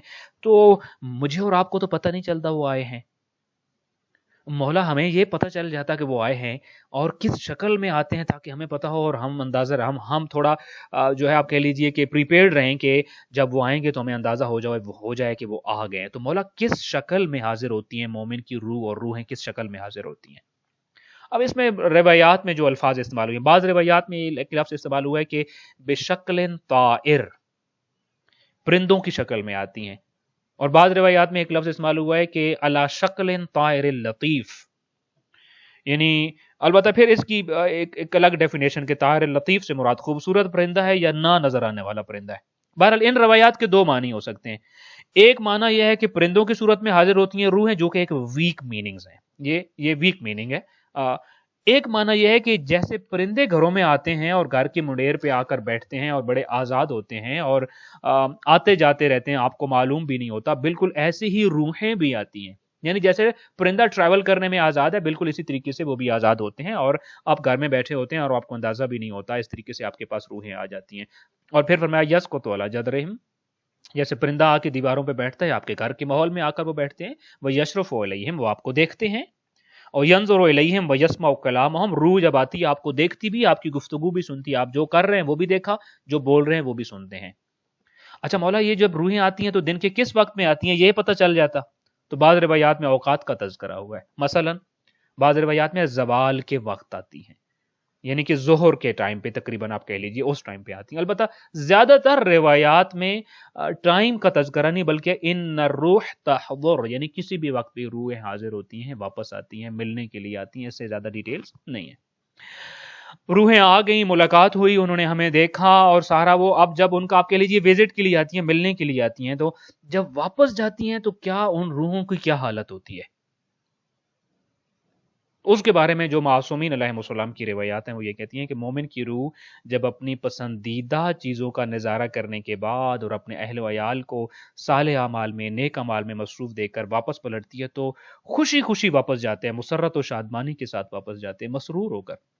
یرجعوا الی قرۃ عین، ساتویں امام کا فرمان. واپس جاتے ہیں نہایت خوش ہوتے ہیں، نہایت مسرور ہوتے ہیں. یہ چند ایک چیزیں میں نے آپ کے سامنے بڑی مختصر تذکرہ کی ہیں، لیکن میں ان سے ایک دو پیغامات جو اپنے لیے اور آپ کے لیے ڈیرائیو کرنا چاہتا ہوں. امام موسیٰ کاظم علیہ السلام کی زیارت جو ہے وہ کی روایت کے مطابق ابھی ہم نے دیکھا کہ مومن کو جو پسند ہوتا ہے صرف وہی دیکھتا ہے اور وَيَفْرَحُ بھی، اور اس سے بڑا خوش ہوتا ہے. اس بات کا کیا معنی ہے؟ اب گھر سے کوئی بھی فوت ہو گیا، ماں فوت ہو گئی، والد فوت ہو گیا، بھائی فوت، خامد، بیٹا، کوئی بھی فوت ہوگا، اب وہ جب ملنے آئے گا دعوت پر تو امام گویا یہ فرماتے ہیں کہ اپنے گھر کا ماحول ایسا رکھو کہ وہ یہاں سے خوشی خوشی جائے، اس کو اس گھر میں وہ چیزیں دیکھنے کو ملیں جو اس کو پسند تھیں. اب ایک لمحے کو فرض کیجئے ایک روح آتی ہے گھر پہ، اب اللہ کی طرف سے اجازت ہے کہ وہ صرف اچھا دیکھ سکے گی، برا نہیں دیکھ سکے گی. اب گھر والے تو کوئی اچھا کام کر ہی نہیں رہے، وہ دیکھے گا کیا؟ اس لیے اس روایت کا معنی یہ بنتا ہے کہ گھر کے ماحول میں قرآن کی تلاوت ہونی چاہیے، دعا و مناجات ہوں، صوم و صلات ہو، اخلاق حسنہ ہو، اعمال صالحہ ہوں، صدقہ و انفاق جیسے کاموں میں جب گھر والے مصروف و مشغول ہوں گے اور اس ماحول سے جب وہ واپس جائے گا تو اس ماحول سے اس کو خوشی بھی ہوگی اور مسرت بھی ہوگی، چونکہ روح دیکھتی بھی ہے اور سنتی بھی ہے. اب دیکھا آپ نے، آپ کی نیکی صرف آپ کی خوشی کا سبب نہیں ہے، صرف آپ کی معاشرے میں عزت کا سبب نہیں ہے، صرف آپ کے ثواب کا سبب نہیں ہے، بلکہ آپ کی اس نیکی کا اثر آپ کے مرحومین پر بھی پڑتا ہے. جو بندہ ایک نیکی کے اتنے فائدے جانتا ہو، ایک اچھے کام کے اتنے فائدے جانتا ہو، پھر بھی اچھے کام سے محروم رہے تو یقین جانیے، کہنا چاہیے کہ وہ بڑا بدبخت ہے جس کو پھر بھی نیکی کی توفیق نہیں ہے یا جو نیکی کی طرف قدم بڑھاتا نہیں ہے. تو اسی لیے امیر المومنین علی ابن ابی طالب علیہ السلام کا وہ فرمان اگر ساتھ ملا کر دیکھیں کہ زوروا موتاکم فانہم یفرحون بزیارتکم، گویا امام یہ کہہ رہے تھے قبرستان جا کر بھی ان کو خوش کرو اور جب یہاں تمہارے گھروں میں ملنے آئیں تو بھی ان کو خوش خوش بھیجو، اس لیے کہ ان کے اختیار ختم ہو چکے ہیں، ان کی مرضیاں ختم ہو چکی ہیں. تم تو صاحب اختیار ہو، تم تو صاحب مرضی ہو، تم یہ کر سکتے ہو. دوسری بات جو ان روایات سے ہمیں سمجھ آتی ہے وہ یہ ہے کہ اپنے مرحومین کے لیے تحفے تحائف بھیجیے، کبھی صدقے کا تحفہ، کبھی خیرات کا تحفہ، کبھی صلوات کا تحفہ، کبھی واجبات ان کی پورا کرنے کا تحفہ، کبھی اعمال خیر کی صورت میں تحفہ، کبھی کسی چیز کا تحفہ، ان کو اعمال صالح کا تحفہ بھیجیے. اور تیسری چیز جس کو میں خاص طور پہ یہاں پہ ریکمینڈ کرنا چاہوں گا آپ لوگوں کے لیے کہ جب بھی کوئی نیک کام کرتے ہیں، عموماً ہم حج و عمرہ کے لیے اور زیارات کے لیے یہ کام کرتے ہیں، کوئی بھی کام آپ کر رہے ہیں نیکی کا تو اس کے بارے میں اپنے مرحومین کو اپنے اس نیکی کے کام میں شامل کر لیجیے. اگر وہ مستحب ہے تو ظاہر ہے واجب تو صرف آپ کی طرف سے ہوتا ہے، اپنی مستحب نیکیوں میں اپنے مرحومین کو شامل کر لیجیے. اور غالباً مجھے نہیں معلوم اسی اشرے میں یا کسی اور لیکچر سیریز میں نے یہ بات آپ سے کہی کہ خالق کائنات کے ہاں جب آپ اپنے کسی نیک عمل میں کسی دوسرے کو شامل کرتے ہیں تو ثواب ڈیوائیڈ نہیں ہوتا بلکہ پورا پورا ملتا ہے. میں مثال دیتا ہوں، آپ عمرہ کرنے گئے، آپ نے عمرہ صرف اپنی طرف سے کیا، میں مثال دیتا ہوں آپ کو 1 لاکھ نیکی ملی. پھر اس کے بعد آپ دوسرا عمرہ کرتے ہیں اور اس میں مثال کے طور پہ آپ نے 2 لوگوں کی طرف سے کیا، تو کیا ان کو 50,000 نیکیاں ملیں گی؟ چونکہ عمرے کی نیکی تو 1 لاکھ تھی، تو اب 2 بندوں کی طرف سے ہے تو ظاہر ہے 50,000 آ جائے گا. ایسا نہیں ہے، یہ میرا اور آپ کا کیلکولیشن ہے، پروردگار کا کیلکولیشن ایسے نہیں ہے. یہ محدودیت میرے اور آپ کے پاس ہے، خدا کے پاس محدودیت نہیں ہے. جب آپ اگلا عمرہ 2 لوگوں کے لیے کر رہے ہیں تو دونوں کو 1,000,000 نیکی ملے گی، پورا پیکج دونوں کو ملے گا. اچھا تیسرا عمرہ فرض کیجیے آپ نے جو ہے وہ 50 لوگوں کی طرف سے کیا، تو 50 لوگوں میں سے ہر ایک کو 1,000,000 نیکی ملے گی، البتہ یہ میرا فرض ہے. ایسے ہی آپ ایک فاتحہ پڑھتے ہیں اور ایک مرحوم کے لیے پڑھتے ہیں، میں مثال پھر وہی دیتا ہوں کہ مثلا ایک فاتحہ کی 1,00,000 نیکی ہو اگر، تو ایک مرحوم کو 1,00,000 نیکی مل گئی. لیکن وہ فاتحہ آپ نے 100 لوگوں کے لیے پڑھا تو کیا ان میں 10,000 نیکیاں آ جائیں گی؟ نہیں، ہر ایک کو پوری نیکی ملے گی. لہذا جب بھی آپ اپنا کوئی مستحب عمل کر رہے ہوں، اپنے مرحومین کو اگر آپ اپنے ساتھ شامل کریں گے تو آپ کا ثواب کم نہیں ہوگا بلکہ ڈبل ہو جائے گا. اچھا ڈبل کیسے ہوگا؟ اس لیے کہ جو آپ نیکی کر رہے تھے اس نیکی کا پورا ثواب آپ کو ملا. مثلا کوئی بھی نیک کام کر رہے ہیں، اس کی 1,00,000 نیکی ہیں، تو وہ 1,00,000 نیکی تو آپ کو مل گئی چونکہ آپ نے انجام دیا.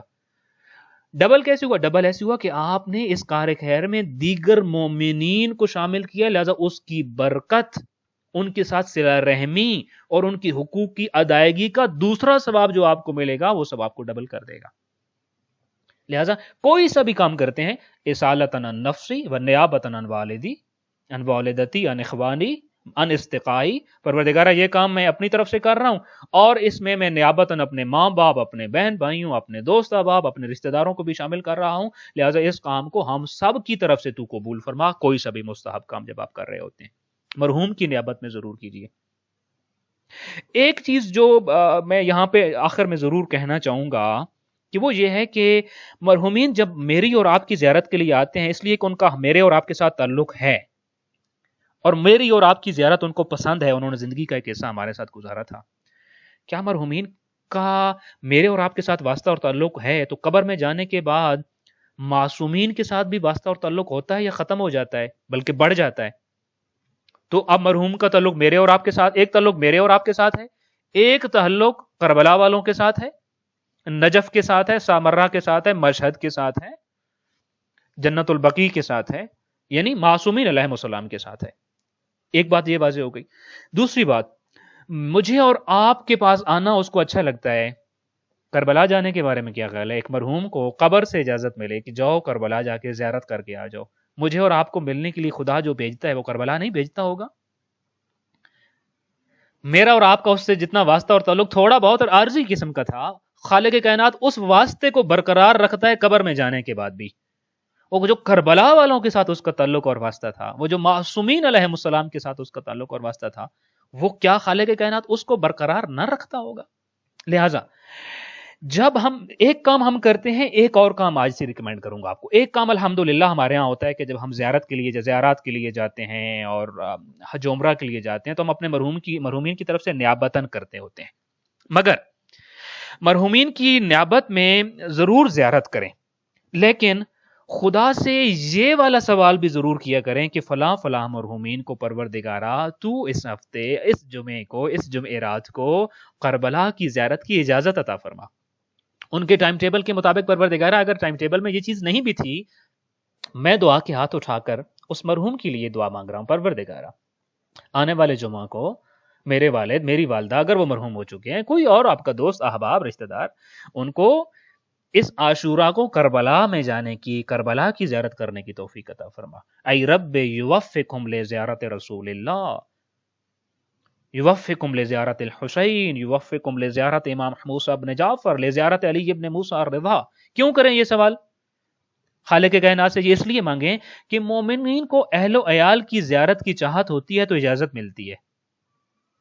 جب ان کو اپنے اہل و عیال سے زیادہ چاہت ائمہ معصومین علیہم السلام کی ہے اور وہ زیادہ عزیز ہیں، تو ہمیں بھی چاہیے کہ ہم خالق کائنات کو بتائیں پروردگارہ اس ہفتے کو اگر میری زیارت کو میرے مرحومین نہ آ سکیں، کربلا چلے جائیں. اس چیز کے لیے اپنے مرحومین کے لیے یعنی اس چیز میں بھی واسطہ بنیے، اس چیز کی بھی ریکویسٹ کیجیے، اس چیز کی بھی دعا کیجیے، اور ان کے لیے خود بھی زیارت کریں انشاءاللہ تعالی اور نیابتاً کام کریں، اور خاص طور پر زیارت عتبات مقدسہ اور مقامات مقدسہ کے لیے اپنے مرحومین کے لیے نیابتاً بھی وہاں جا کر زیارت کیا کریں، اور ان کے لیے یہ دعا بھی مانگا کریں کہ پروردگارہ تو ان کو وہاں جانے کی اجازت عطا فرما اور ان کو زیارت کی توفیق عطا فرما اور زیارت کا ان کو جو ہے فرصت عطا فرما۔ مومنین کرام، آج ہماری اس عشرے کی 10ویں مجلس ہے۔ ہم نے اس دوران میں ایک چیز دیکھی کہ مرحوم سے ہمارا جو واسطہ اور تعلق ہوتا ہے، اور اس کا اس دنیا سے جب واسطہ ختم ہو رہا ہوتا ہے تو ایک واسطہ اور تعلق بڑا مشکل ہوتا ہے، اس واسطے کا عارضی طور پہ منقطع ہو جانا بڑا مشکل ہوتا ہے۔ 2 چیزیں میں آپ کے سامنے مختلف جگہ پہ بیان کر کے آیا ہوں، میں صرف 1-2 باتیں اس کے بارے میں چاہتا ہوں ہم مل کے کریں۔ آپ کو یاد ہوگا جب ہم نے مدینہ روانگی کا تذکرہ کیا تھا تو اس مدینہ روانگی کے تذکرے میں ایک چیز جس کو بیان کیا جاتا ہے اور جو کتب میں موجود ہے وہ یہ ہے کہ حضرت زینب سلام اللہ علیہا کی جب شادی ہوئی جناب عبداللہ ابن جعفر سے تو جس 2 شرطیں رکھی گئی تھیں، ان 2 شرطوں میں سے ایک شرط یہ تھی علی ابن ابی طالب علیہ الصلوۃ والسلام کی طرف سے کہ عبداللہ میری بیٹی کو حسین ابن علی علیہ الصلوۃ والسلام سے پیار ہے، اور اس قدر پیار ہے کہ وہ اپنے بھائی کے بغیر نہیں رہ سکتی ہے، میری بیٹی کو دن میں 1 مرتبہ اپنے بھائی حسین ابن علی سے ملاقات کی اجازت ہوگی۔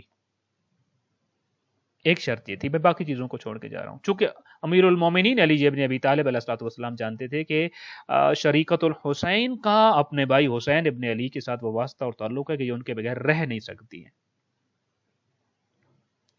پھر آپ کے سامنے مقام تنعیم کو بیان کیا تھا کہ جہاں پہ جناب اون و محمد آ کر امام حسین علیہ الصلوۃ والسلام کے لشکر کے ساتھ ملحق ہوئے تھے، اور وہاں پہ جا کر جو حضرت زینب سلام اللہ علیہا کی سواری کے پاس جا کر جناب عبداللہ ابن جعفر طیار کی جو گفتگو حضرت زینب سلام اللہ علیہا کے ساتھ ہوئی تھی کہ جناب زینب نے فرمایا تھا کہ اے عبداللہ ابن جعفر، اگر آپ مجھے لینے آئے ہیں تو میرا جانے سے انکار کوئی نہیں ہے، اس لیے کہ آپ میرے سرپرست اور حاکم ہیں، لیکن میں یہ جانتی ہوں کہ اگر مجھے واپس جانا پڑا تو میری میت اور میرا جنازہ واپس جائے گا، میں زندہ واپس نہیں جا سکتی ہوں، حسین کے بغیر زندہ رہ نہیں سکتی، اس لیے میں زندہ جا نہیں سکوں گی۔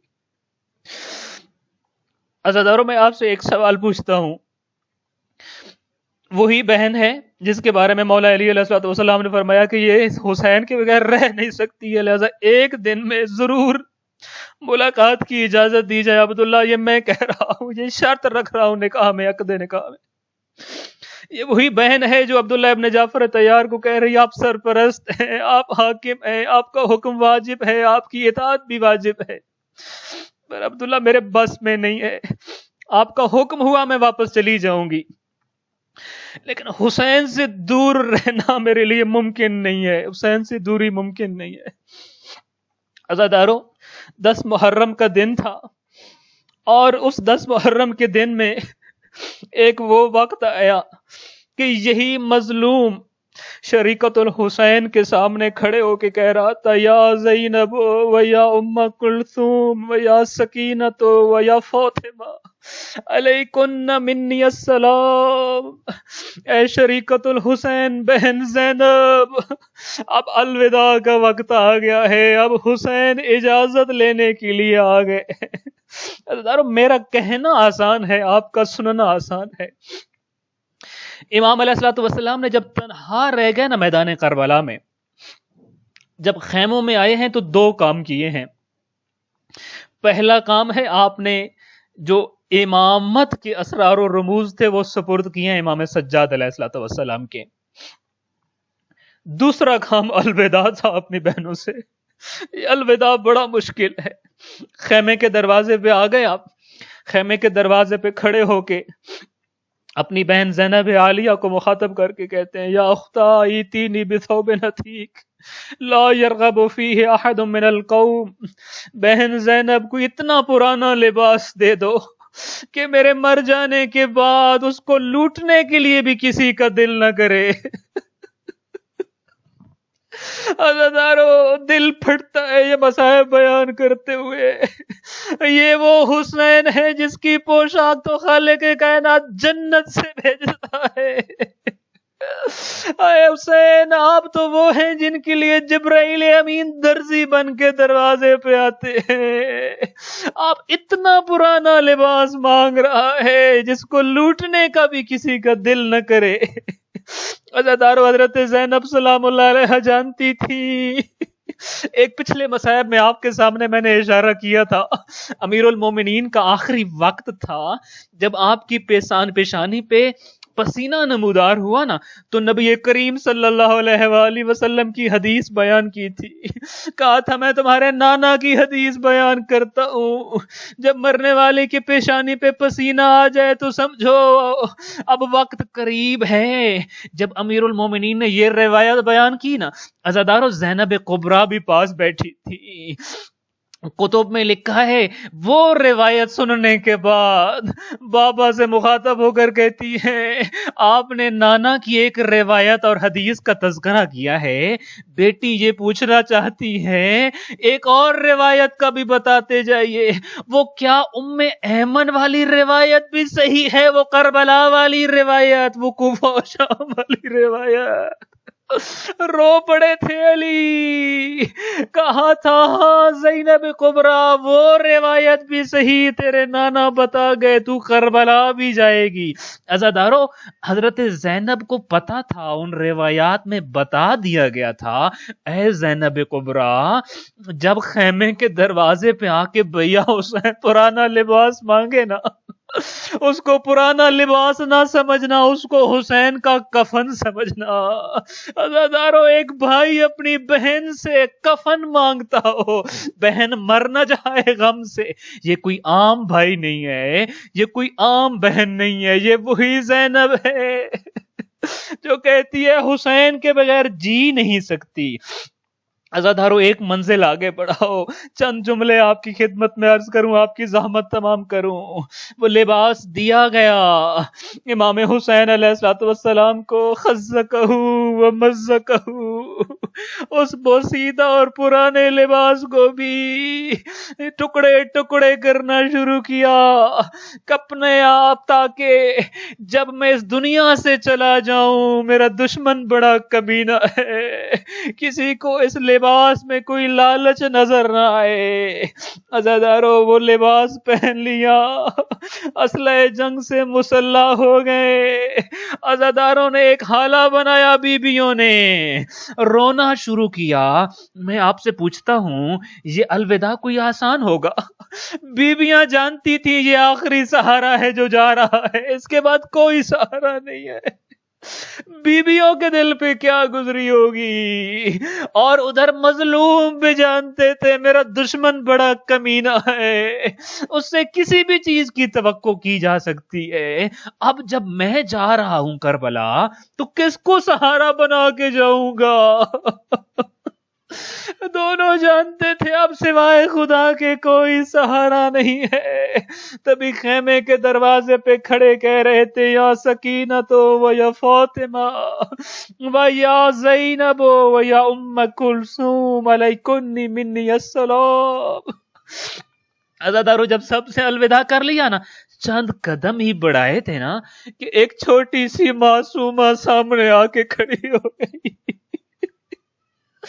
عزادارو، بچوں کے بعد سوال بڑے مشکل ہوتے ہیں، مشکل سوال کرنے لگی. یا بتا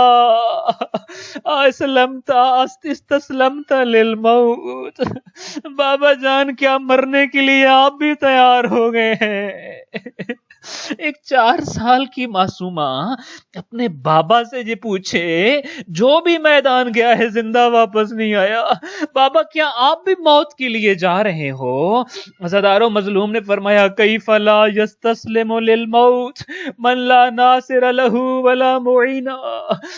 ہائے سکینہ، موت کے علاوہ رستہ ہی اور کون سا بچا ہے تیرے بابا کے بعد؟ تیرے بابا کا کمینہ دشمن للکار رہا ہے، تانے دے رہا ہے. حسین خیمے میں کیوں بیٹھ گئے ہو، بیر میدان میں کیوں نہیں آتے؟ عزادارو، اپنی بیٹی کو جب یہ جواب دیا نا ایک اور بڑا معصومانہ سا سوال کیا بی بی نے کہ بی بی کہتی ہیں یا بتا ردنا الی حرم جدنا، بابا اگر آپ مرنے کا تیاری کر ہی چکے ہیں، مرنے کے لیے تیار ہو ہی چکے ہیں، ہمیں ہمارے نانا کے شہر چھوڑاؤ۔ عزادارو، امام نے کہا ہیہات لو تورک القتال لناما، کہا میری بیٹی اب اس کا وقت بھی نہیں بچا۔ عزادارو، الوداع کیا ہے حسین ابن علی نے۔ مختصر آپ کے سامنے عرض کرتا ہوں، میدان میں گئے ہیں، علی کے شیر نے 72 زخم کھانے کے بعد، سارے دن لاشیں اٹھانے کے بعد، 3 دن کا بھوکا اور پیاسا حسین، بہنوں کے ارمان اور درد لے کر میدان میں آنے والا حسین، مگر باخدا ہیبت الہیہ کے ساتھ میدان میں آیا ہے، شجاعت نبویہ اور حیدریہ کے ساتھ میدان میں آیا ہے۔ یوں شجاعت دکھائی ہے، روایت میں ہے، مقتل کا جملہ ہے، میدان کا یہ عالم تھا جیسے کوئی بھیڑیا بھیڑوں پر حملہ کرتا ہے تو بھیڑیں بھاگتی ہیں۔ جب علی کے شیر نے حملہ کیا میدان میں، یوں تتر بتر اور منتشر ہوتے جاتے تھے، کوئی نہیں تھا جو کھڑے ہو کر حملہ کرے۔ ایک جملہ علماء پڑھتے ہیں، حسین پکار پکار کے کہتے تھے، او لشکر یزید کھڑے ہو کے مقابلہ کرو، تم نے میری علی اکبر کو قتل کیا ہے، آؤ میرے سامنے کھڑا ہو کے میرا مقابلہ کرو، تم نے میرے غازی کو مارا ہے، او قاسم کو مارنے والو آؤ، حسین آیا ہے، کھڑے ہو کے میرا مقابلہ کرو۔ عزادارو، حملہ کرتے تھے دشمن پر، اور حملے کے بعد ہر تھوڑی دیر کے بعد ایک اونچا سا ٹیلا تھا جس کو آپ نے اپنا مرکز بنا لیا تھا، اس ٹیلے پر آتے تھے، اونچی آواز میں لا حول ولا قوت الا باللہ پڑھتے تھے، خیموں کی طرف منہ کرتے تھے، بیبیوں کو سہارا مل جاتا تھا، پھر حملہ کرتے تھے، بیبیاں دیکھ نہیں پاتی تھی کیا ہو رہا میدان میں، پھر تھوڑی دیر کے بعد اس ٹیلے پر آ کر لا حول ولا قوت پڑھتے، بیبیوں کو آسرا اور سہارا دیتے ہیں، مخدرات عصمت ابھی حسین زندہ ہے۔ عزادارو، اس قدر جنگ کی ہے، اس قدر جنگ کی، جب دشمن مقابلہ نہ کر سکا نا تو شمر ابن ذوالجوشن نے ایک اور چال چلی۔ شمر کہتا ہے، اے حسین تو جنگ کر رہا ہے، ادھر فوج یزید خیموں کی طرف جا رہی ہے، ہم خیام حسینی لوٹنے جا رہے ہیں۔ آپ نے لشکر یزید سے آخری خطاب کیا ہے اس لمحے میں عزادارو، آپ کہنے لگے، اے لشکر یزید، اے آل ابو سفیان، ویحکم یا شیعت آل سفیان، اگر تمہیں مذہب کا خیال نہیں ہے، آخرت کا خوف نہیں ہے، خوف خدا نہیں ہے، تو تم عرب تو ہو، عربوں کی غیرت کہاں گئی ہے تمہاری؟ عربی غیرت کا ثبوت دو، عرب کبھی کسی کی عورتوں پہ تو ہاتھ نہیں اٹھاتے۔ عزادارو، یہ جملے اتنے درد بھرے تھے، لشکر یزید کے قدم رک گئے، امام نے پھر حملہ کیا، اور ایک وہ لمحہ آیا جب ساقی کوثر کے فرزند کا نہر فرات پہ قبضہ ہو گیا۔ ایک دفعہ عباس نے قبضہ کیا تھا، اب حسین کا قبضہ ہے نہر فرات پر، آپ نے قبضہ کر لیا اور پھر گھوڑے کو نہر فرات میں اتارا۔ نہر فرات میں اتارنے کے بعد گھوڑے سے کہا، انت عطشان و انا عطشان، گھوڑا تو بھی پیاسا ہے میں بھی پیاسا ہوں، واللہ لا ذقت الماء حتی تشرب، اے ذوالجناح میں اس وقت تک پانی نہیں پیوں گا جب تک تو نہیں پیے گا۔ امام چاہتے تھے آپ کی سواری پانی پی لے، اشرب فانا اشرب، تو پانی پی میں بھی پانی پیتا ہوں۔ امام نے اسی دوران چلو بھرا فرات کا، میں پھر وہی کہوں گا، گویا زبان حال سے کہہ رہے تھے، دنیا والو، حیدر کرار کے فرزند سے پانی کو بھلا کون روک سکتا ہے؟ حسین چاہے تو یہ چلو میں پانی اٹھا کے تمہیں دکھا رہا ہے۔ ابھی چلو اٹھایا ہی تھا کہ ادھر دیکھا آپ نے، لشکر اعداء نے پھر خیام کی طرف جا رہے ہیں، آپ نے پانی پھینکا، پھر لشکر اعداء کے اوپر حملہ آور ہوئے، پسپا کیا۔ عزادارو، پھر خیام میں لوٹ آیا ہے علی بطول کا لال، یہ دوسری مرتبہ الوداع کرنے آیا ہے اور آخری مرتبہ الوداع کرنے آیا ہے۔ 2 جملے عرض کروں گا اس جگہ پر۔ ایک بات یہ بتاؤ، جس نے اب تک جنگ لڑی ہو، جس کے لباس پہ تو علی اکبر کا بھی خون ہو، قاسم کا بھی ہو، نو محمد کا بھی ہو، بچوں بوڑھوں کا ہو، عباس کا خون ہو، اب تو وہ خود میدان میں 1950 ناریوں کو وصل جہنم کر کے آ رہا ہے، جانے اس کی کیا حالت ہوگی۔ عزاداروں آئے نا خیام پہ آ کے گھوڑے سے اترے، خیمے کے دروازے پہ گئے، حضرت زینب سلام اللہ علیہا کے سامنے کھڑے ہیں، آپ کے رخساروں پہ چند ایک آنسو رواں ہوئے، حسین جیسا بہادر رو پڑا ہے۔ حضرت زینب نے ایک سوال کیا، ماذا یبکی کا یا حسین، اے حسین مولا کس چیز نے رلایا ہے، کہاں تیر لگا، کہاں تلوار لگی، بہن کو بتاؤ، بہن پٹیاں کر دیتی ہے، کس درد کو رو رہے ہو۔ میں یوں کہوں گا گویا حضرت زینب کبریٰ کہہ رہی تھی، حسین مجھے بتاؤ تمہارے جسم کا درد ہو تو پٹی باندھتی ہوں، علی اکبر اور قاسم کے درد کو روتے ہو تو حوصلہ دیتی ہوں، حسین بتا نا بہن کے سامنے کیوں روتا ہے۔ عزاداروں اپنے ہاتھ کی انگلی سے لشکر اعداء کی طرف اشارہ کیا، کہا انی ابکی لہم، بہن زینب نہ عباس کو روتا ہوں، نہ علی اکبر کو روتا ہوں، نہ اپنے جسم کے زخموں کو روتا ہوں لشکر اعداء کے لیے، انی ابکی لہم، میں تو ان قاتلوں کے لیے رو رہا ہوں۔ مولا حسین کیا چیز رلا رہی ہے؟ انی ابکی لہم سیدخلون النار، روتا اس لیے ہوں، روکتا ہوں جہنم میں نہ چلے جائے، جہنم کے راہ سے رکتے نہیں ہیں، دیکھ رہا ہوں ان قریب جہنم میں چلے جائیں گے، ہر کوشش کر چکا ہوں بچا لیتا ان کو جہنم سے، روتا اس لیے ہوں اپنے اوپر رحم نہیں کرتے ہیں۔ عزاداروں میرے اس اشرے کا آخری پیغام یہ ہے، میری لاکھوں جانیں قربان، میرے ماں باپ قربان، مظلوم کربلا، سارے زخم کھا لینے کے بعد، سارے جنازے اٹھا لینے کے بعد، جسم میں ہر جگہ زخم کھا لینے کے بعد بھی فکر ہے۔ میں کہوں گا ایک اور جملہ زاداروں، مجھے بتاؤ، حسین یہاں کھڑے، رونا تو بنتا تھا، اے بہن زینب میں فکر مند ہوں، میں جا رہا ہوں، آپ کے پردے کا کیا بنے گا، میں جا رہا ہوں، آپ کو کون مدینہ واپس لے کر جائے گا، ابھی بھی غم ہے، رونا ہے، فکر ہے تو اپنے نانا کی امت کی۔ الا لعنت اللہ علی قوم الظالمین وسیعلم الذین ظلموا ای منقلب ینقلبون۔ یا محمود بحق محمد، یا اعلی بحق علی، یا فاطر السماوات بحق فاطمہ، یا محسن بحق الحسن، یا قدیم الاحسان بحق الحسین علیہ السلام۔ پروردگارا یہ آخری جملوں کا واسطہ جو مقتل کے ہم نے پڑھے، پروردگارا ہمیں بھی ان انسانوں کے لیے، اپنے لیے سب سے پہلے وہ درد عطا فرما جو میرے مولا کو لشکر یزید کے بارے میں تھا۔ مولا ہمیں اپنے آپ کو سب سے پہلے جہنم سے بچانے کی توفیق عطا فرما، پروردگارا پھر اپنے دوستوں اور ساتھیوں پہ رحم کھانے کی توفیق عطا فرما۔ میں دیکھتا ہوں جب ہم کسی کو کوئی مسئلہ شرعی بتاتے ہیں وہ نہیں مانتا، ہم غصے ہو جاتے ہیں، ہم ناراض ہو جاتے ہیں۔ آؤ سیرت حسین دیکھو، اتنے خطبے دیے کربلا میں، اتنا سمجھایا لشکر یزید کو، نہ سمجھے، اسی مولا پہ ظلم کیا، انہی کے پیاروں کو شہید کیا، نہیں بدلا تو میرے مولا کا لہجہ نہیں بدلا، نہیں بدلا تو میرے مولا کا درد نہیں بدلا، اب بھی فکر وہی ہے، کاش جہنم سے بچا لیتا ان کو، میری مان لیتے۔ ایک اور جملہ کہتا چلا جاؤں عزاداروں، یہ میرے اور آپ کے لیے سشرے کا پیغام ہے۔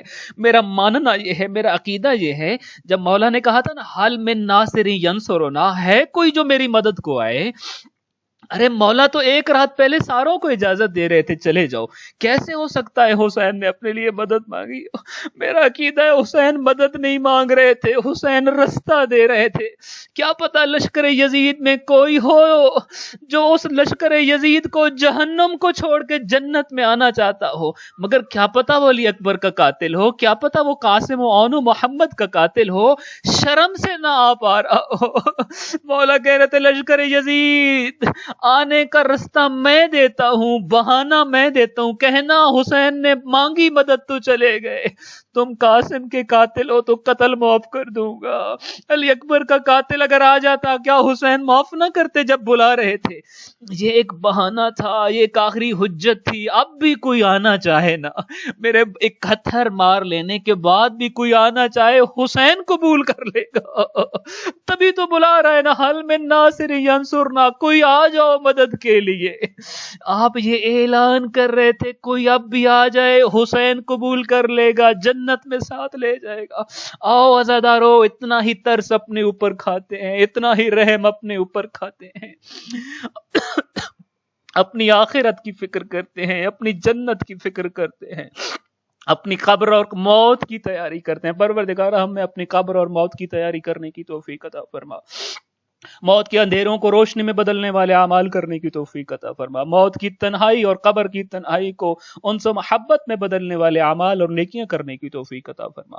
میرے اللہ قبر کی مشکلات کو آسانیوں میں بدلنے والے اعمال ابھی سے اپنی قبر میں بھیجنے کی توفیق عطا فرما۔ پروردگارا خاتمہ بالایمان فرما، حالت ایمان میں موت نصیب فرما، خاتمہ بالخیر فرما، حالت توبہ میں موت کو گلے لگانے کی توفیق عطا فرما۔ پروردگارا عزاداری حسین ابن علی کے لیے دنیا بھر میں جہاں جہاں جو اہتمام ہوا ہے پروردگارہ اس کو اپنی بارگاہ میں منظور و مقبول فرما، عزاداروں کی توفیقات خیر میں اضافہ فرما، ان کی تمام جائز شرعی حاجات کو پورا فرما، بیماروں کو شفا یابی عطا فرما۔ بالخصوص دو خصوص مریض ہیں، ایک مومنہ مریض ہے، ایک مومن مریض ہے، بیمار کربلا کا واسطہ عاشور کی مشکلات کے صدقے میں ان مریضوں کو صحت یابی عطا فرما، صحت و تندرستی عطا فرما، شفا یاب سحر ان کے نصیب میں فرما۔ پروردگارہ بحق محمد و آل محمد جو بے روزگار مومنین ہیں، جو اپنے روزگار اور روزی کے حوالے سے فکر مند ہیں، پروردگارہ ان کو وسیع و حلال روزی عطا فرما۔